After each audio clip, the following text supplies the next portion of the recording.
অতএব আইসো আমরা তাহারি দ্বারা ঈশ্বরের উদ্দেশ্যে নিয়ত স্তব বলি, অর্থাৎ তাহার নামের স্বীকারকারী অষ্টদের ফল উৎসর্গ করি। আর উপকার ও সহভাগিতার কার্য ভুলিও না, কেননা এই সকল প্রকার যজ্ঞে ঈশ্বর প্রীত হন। হালেলুয়া। যজ্ঞ সম্বন্ধে আমরা বুঝি, যখন আমরা প্রভুকে না জানতাম তখন যজ্ঞ সম্বন্ধে ভালো বুঝতাম, তাই তো নাকি? বুঝতাম তো নাকি? যজ্ঞের সিস্টেমটা জানো তো?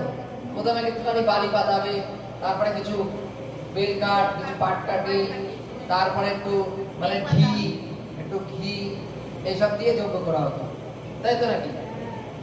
বাইবেলে ঈশ্বর যজ্ঞ চান। পুরাতন নিয়মে ঈশ্বর যজ্ঞ চেয়েছিলেন, আব্রাহামকে বলেছিল তোমার পুত্রকে বলি দাও, সেখানে ঈশ্বর যজ্ঞ চেয়েছিলেন।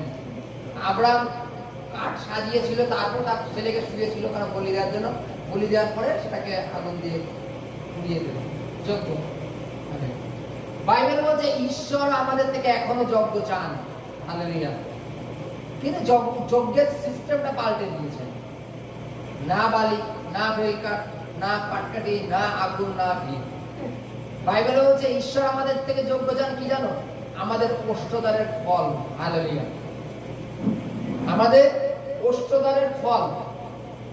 বিভিন্ন ক্ষেত্রে দেখা যায় যে আমরা মানে মনে মনে প্রার্থনা করি, নীরবে করে প্রার্থনা করি। হালেলুয়া।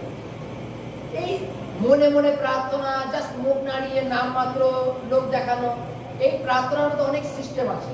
মনে করো বাইবেলে আছে ঈশ্বর আমাদের মুখ দিয়েছেন কেন? যেন ওষ্ঠদ্বারের ফল নিয়ে আসে। যেমন যদি কেউ ল্যাংড়া ব্যক্তি হয়, সে মনে করে যদি আমি একটু দাঁড়াতে পারতাম আমি দৌড়ভাগ করতে পারতাম। যে বোবা হয় সে মনে করে যদি আমি কথা বলতে পারতাম আমি এগুলো করবো, আমি এগুলো বলবো, তাই তো? তাদের মধ্যে যদি আশা থাকে তাহলে আমরা যখন বলতে পারি তাহলে আমাদের মধ্যে সেই আশাটা নেই কেন? ভালো। বাইবেল বলছে আমরা যেন ওষ্ঠদ্বারের ফল উৎসর্গ করি। হালেলুয়া।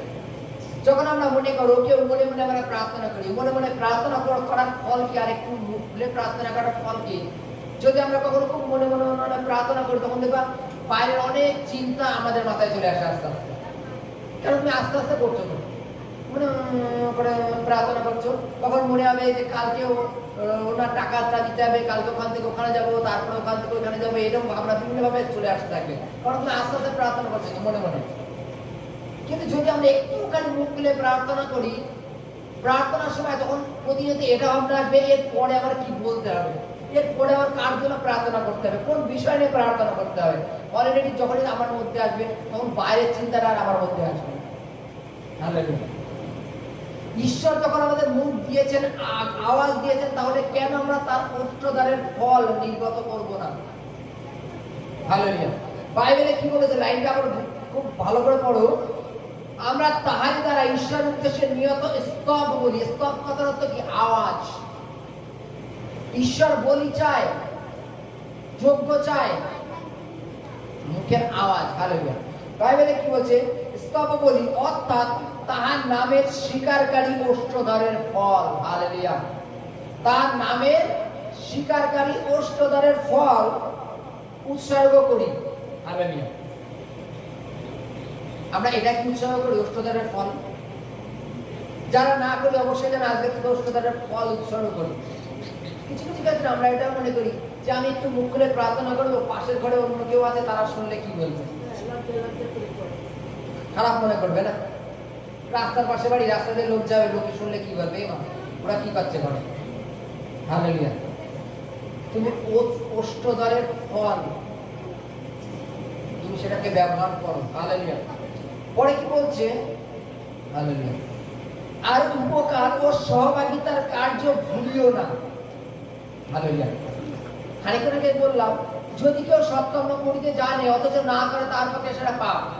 আর এখন কি বলছে? সহভাগিতা আর উপকার ভুলিয়া যাইও না।